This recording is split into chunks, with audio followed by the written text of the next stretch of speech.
Well, hello everybody. We're back here doing. This is I don't know what day it is. I think I know what day it is. It's Monday. No, it's Tuesday. That's right. Anyway, these plants, I believe they're on their 6th day in the garden. But this is what I brought everybody out here to. Or I wanted people to look at. I made this years ago. I walked by this section of 4-inch ABS pipe in one of the hardware stores. They had these screw-in tops and the blank cap that's on the bottom.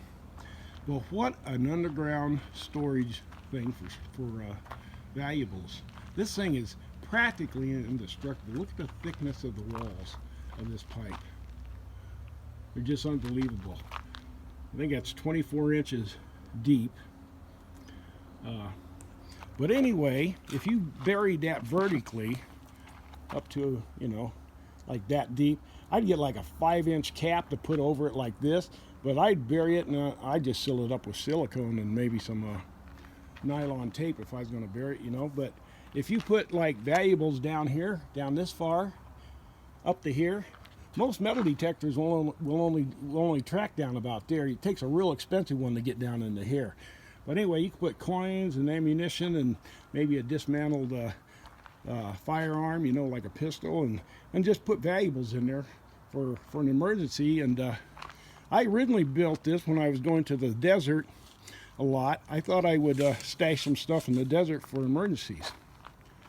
But the way I do it, really, if I was going to use it right now, is I would get my stuff in there in a bag so you can reach in there and grab the bag and pull it all out. But right here in the middle, I'd start running a hot air gun and just heat that center up a little bit while this lid is loose.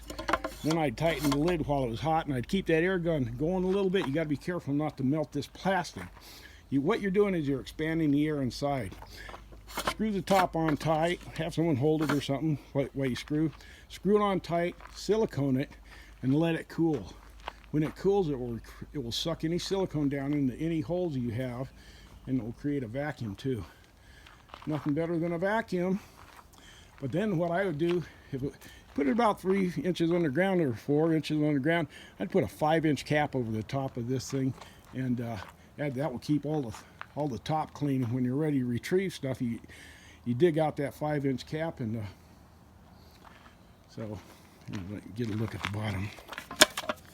They're almost just, and you could bury it like that if you weren't worried about someone with a metal detector. You could bury it like that under the ground, and it's strong enough to take it. People put these type of things on their homes, and they're made to look like a sewer clean out. I'd be scared to death something would happen where I need a plumber or something and I wasn't around, and some damn plumber would be sticking his hand down in there in a pile of cash or something. No, anyway, so that's pretty good. That thing's cool. But anyway, yeah, you could bury it like that, probably across your driveway about 4 inches deep, and probably would hold up. But I'd do it vertically because, like I said, most metal detectors won't detect anything down this far. If you had a hand tool or something else with a tip on it, you can put the metal tip down at this end. But I put stuff in a bag and maybe a string on it. You could take and just tie your bag somehow to a stick that will fit in there, a little twig you find somewhere, and just stick that in there so when you open the top, the string for your bag is right there. Anyway, I hope this helps somebody. Someday I'm going to hope to find a place to bury it. Okay, bye.